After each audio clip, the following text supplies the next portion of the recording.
I still remember the sound of rain on tin roof that October night in '93. The kind of cold, driving rain that cuts right through your coat and settles in your bones.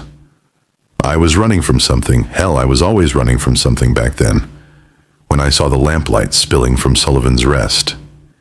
Two women stood in the doorway, like something out of a fever dream.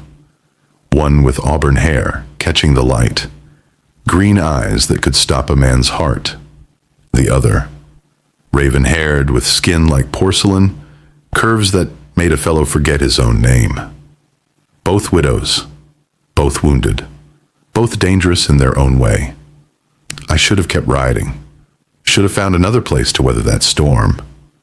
But partner, when you're a man who's lost everything once already, sometimes you need to believe in second chances, even when those chances come wrapped in silk and secrets. Pour yourself a drink, friend. If you've got time for an old fool's confession, hit that subscribe button and let me know where you're listening from. This tale's got more turns than a mountain trail. The brass bell above the door chimed as I stepped inside, water dripping from my hat brim onto worn floorboards. The warmth hit me like a slap. Whiskey, wood smoke, and something else. Something that made a man's pulse quicken. "Mister, you look half drowned," came a voice with the faintest Irish lilt. The woman behind the bar, Martha Sullivan, though I wouldn't learn that name for another hour, moved with the confidence of someone who'd fought for every inch of ground she held. Her dress was practical wool, but it couldn't hide the way her waist curved or how her sleeves pushed up, revealed strong, graceful forearms. She tied her auburn hair back, but loose strands framed her face, softening features that spoke of both kindness and steel. "Need a room for the night?" I said, dropping coins on the bar. "And maybe something to chase away the chill?" She poured whiskey without being asked. Good whiskey, not the rot gut most places served. Her fingers brushed mine when she handed over the glass, and I felt that little spark you get when lightning's about to strike. "Martha," she said simply. "Most folks call me Maddie." Obliged, Maddie. That's when I noticed the other one, sitting in the corner booth, cards spread before her, lamplight playing across features that belonged in some European painting. Her black dress was cut lower than proper, revealing the swell of breasts that rose and fell with each breath. When she looked up, those dark eyes held secrets that could damn a man's soul. "Elena," Maddie said, following my gaze. "Lena, this is... I'm sorry, mister.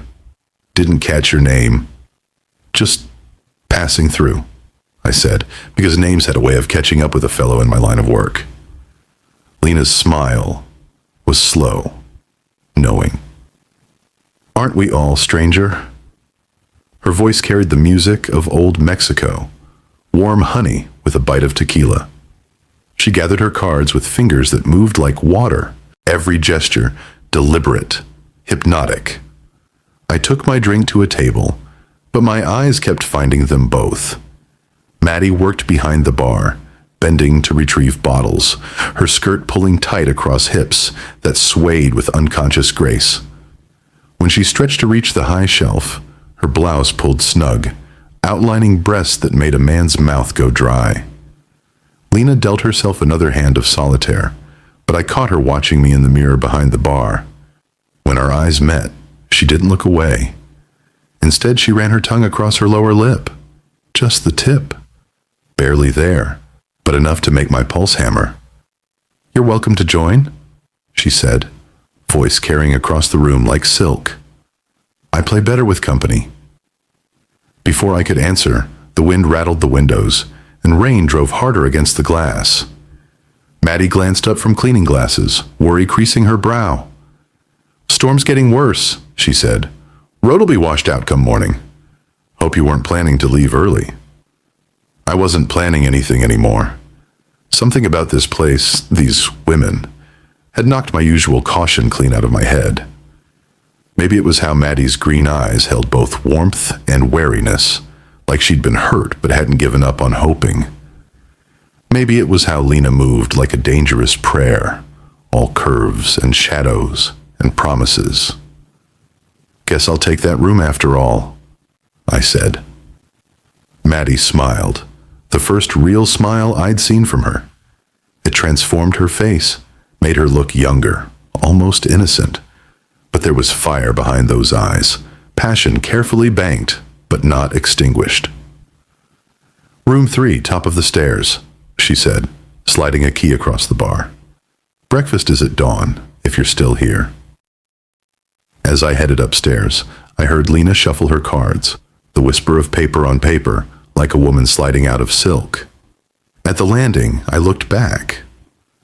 Both women were watching me, and I felt caught between them like a moth between two flames. In my room, clean sheets, water basin, window overlooking the main street, I listened to the storm rage outside.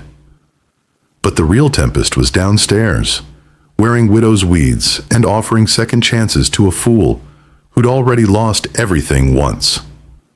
I should have known then that some storms don't pass. Some storms change everything. Partner, you ever been caught between two kinds of wanting? The safe kind and the dangerous kind? The kind that builds a life and the kind that burns it down? I was about to learn the difference. Morning came gray and cold, but the storm had passed. I found Maddie in the kitchen, flour dusting her hands, sleeves rolled up past her elbows. She'd changed into a blue dress that brought out her eyes, the fabric clinging to curves that made my mouth water more than the bacon she was frying. "Coffee's fresh," she said, not looking up from the stove. "Eggs will be ready in a minute." I poured myself a cup and watched her work. There was something beautiful about capable hands, about a woman who could take care of herself and maybe someone else too. When she bent to check the biscuits in the oven, her dress pulled tight across her backside, and I had to look away before I did something foolish. "You own this place long?" I asked. 3 years, she said, finally meeting my eyes. "Since my Patrick died in the mine collapse. Left me the deed and a mountain of debts." Her voice caught on her husband's name, just barely, but enough to tell me the wound was still tender. I knew something about wounds that wouldn't heal. "I'm sorry for your loss. Are you—" She turned fully toward me, arms crossed under breasts that strained against blue cotton. Most men see a widow and think she's desperate. Think she'll take whatever scraps of attention they throw her way. I'm not most men. "No," she said, studying my face. "I don't believe you are." The kitchen door swung open and Lena walked in, wearing a silk robe that clung to every curve like a lover's hands. The morning light, coming through the window, turned the fabric nearly transparent, revealing the shadow of her nipples, the dark triangle between her thighs. She moved like honey poured over warm skin, all liquid grace and barely contained fire. "Buenos dias," she said, voice husky with sleep. "Is there coffee for a sinner?" Maddie's jaw tightened, just slightly. "In the pot." Lena poured herself a cup, adding sugar with deliberate slowness. When she lifted it to her lips, her eyes found mine over the rim. "Sleep well, stranger? I heard you pacing." "Walls are thin," I said. "See, they are." Her smile held promises that would damn a saint. Sometimes I hear things too. Crying, praying, other sounds. Maddie's cheeks flushed red. "Lena." "What?" "We're all adults here." Lena's fingers trailed along the kitchen table as she moved closer. "We all have needs." The tension in that kitchen was thick enough to cut with a knife. Two women, both beautiful, both wounded, both hungry for something they couldn't name. And me, caught in the middle like a damn fool. That's when I noticed the papers on the counter.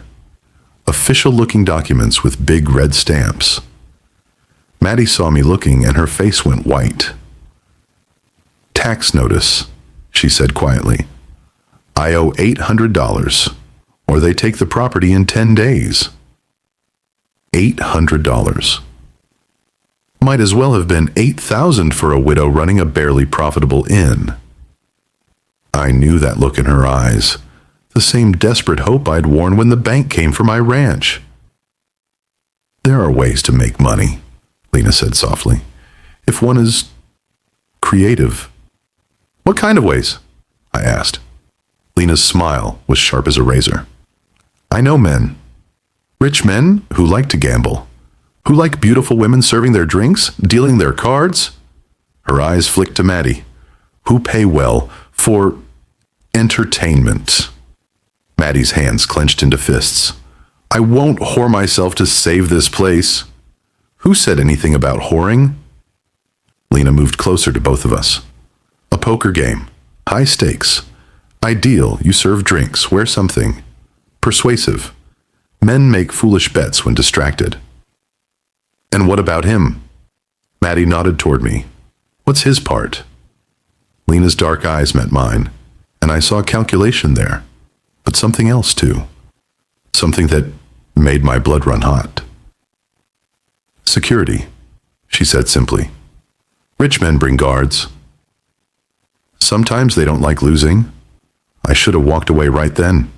Should have mounted my horse and ridden until I couldn't remember the taste of their names on my tongue." But Maddie's green eyes held a desperation I recognized, and Lena's body language promised things that would haunt my dreams. "What's your story?" I asked Lena. "Why help a stranger?" For just a moment, her mask slipped. I saw fear there, raw and real. "Because sometimes we all need somewhere to run to," she said quietly. "And sometimes we find familia where we least expect it." Partner, I've made a lot of bad decisions in my life. But sitting in that kitchen, watching two beautiful women plan something that could get us all killed, I made another one. "Count me in," I said. The die was cast. The cards were dealt. And I was about to learn that some games you play with more than money. 3 nights later, Sullivan's Rest was transformed. Lena had somehow acquired green felt for the tables, proper poker chips, and a dress that should have been illegal in 12 states. Black silk that hugged every curve, cut low enough to make a preacher forget his prayers. When she moved, dealing cards with practiced precision, that dress shifted and clung like it was painted on. Maddie wore emerald green that matched her eyes, the neckline just modest enough to be respectable, but low enough to make a man wonder. She served drinks with a smile that promised nothing but suggested everything, her skirt swaying with each step, fabric pulling tight across hips that moved like music. I stationed myself by the bar, Colt loose in its holster, watching 5 of Copper Ridge's wealthiest men lose their minds and their money. The mine owner, Caldwell, couldn't keep his eyes off Lena's cleavage as she dealt. The banker kept ordering drinks just to watch Maddie bend over the table. "Raise you 50, Caldwell said, his gaze following the valley between Lena's breasts. "Senor," Lena purred, "your money is on the table, but your eyes." She traced one finger along her collarbone. "They are elsewhere." The man went red as a beet and threw in another 20. By midnight, we were up $600. By 1 a.m., we had the full 800 plus enough to keep the place running for months. That's when the real trouble walked through the door. 3 men in long coats, faces like carved granite. The kind of men who killed for money and slept sound afterward. The leader, tall and scarred, had eyes like a dead fish. "Evening, Elena," he said in Spanish-accented English. "Been looking for you." Lena's hand froze on the cards. In the lamplight, her face went pale as bone. "I don't know what you mean," she said, but her voice shook. "Miguel's treasure," the man continued, moving closer. Your late husband hid it well. But we found his map. Found out he gave you the key. The poker players started reaching for guns. I was already moving, hand on my Colt. Easy now, I said. Ladies under my protection. Deadeyes laughed. Your protection? Against us? He gestured to his companions. We are Comancheros, stranger. We take what we want. That's when Lena surprised us all. In one smooth motion, she reached under the table and came up with a derringer, the tiny gun looking like a toy in her graceful hands. The map you found, she said, voice steady now. It's incomplete. There are 3 parts. I have 1. The other 2. She smiled, and it was beautiful and terrible. They died with Miguel. Then you'll die too, Deadeyes said, going for his gun. I drew faster, put 2 bullets center mass before he cleared leather. His friends were quick, but not quick enough. Maddie screamed as windows shattered, poker chips flying like confetti. One of the Comancheros went down to my 3rd shot. The last one got behind an overturned table, firing wild. The money! Maddie shouted, reaching for the cash box. Leave it! I yelled back, but she was already moving. Green dress hiked up, showing long legs as she scrambled for the scattered bills. The last gunman rose up, rifle aimed at Maddie's back. Lena's derringer barked once, and he spun around, clutching his shoulder. My final shot put him down permanent. In the sudden silence, I could hear my heart hammering, smell gunpowder and fear sweat. The poker players had disappeared like smoke. Maddie knelt on the floor, gathering scattered money with shaking hands. Lena stood frozen, still holding the smoking derringer. Is it over? Maddie whispered. For now, I said, but we all knew better. Men like that, they traveled in packs. I looked at these 2 women, Maddie with her practical courage, Lena with her dangerous beauty, and felt something crack open in my chest. They'd both risked everything. For each other. For me. For a chance at something better. We need to bury these bodies, I said. Then decide what comes next. Lena moved closer, silk dress whispering against my arm. What do you want to come next? Her question hung in the air, like smoke. I looked at Maddie, counting blood-stained bills with determined precision. Looked at Lena, dark eyes holding secrets and promises. 2 kinds of love, 2 kinds of life. The safe harbor, or the dangerous tide. I started, then stopped. Because wanting and having are different things, partner. And some choices, once made, can't be undone. Outside, dawn was breaking over Copper Ridge, pink light streaming through bullet-holed windows, showing us what we'd become. What we'd always been, maybe. 3 broken souls trying to make something whole. The question was, which pieces fit together? In the end, I made the only choice I could live with. Maybe it was right, maybe it was wrong. But it was mine. I stayed another week, long enough to help Maddie pay her taxes and get the place running smooth again. Long enough to watch Lena teach her poker tricks and see something like sisterhood bloom between 2 women who should have been rivals.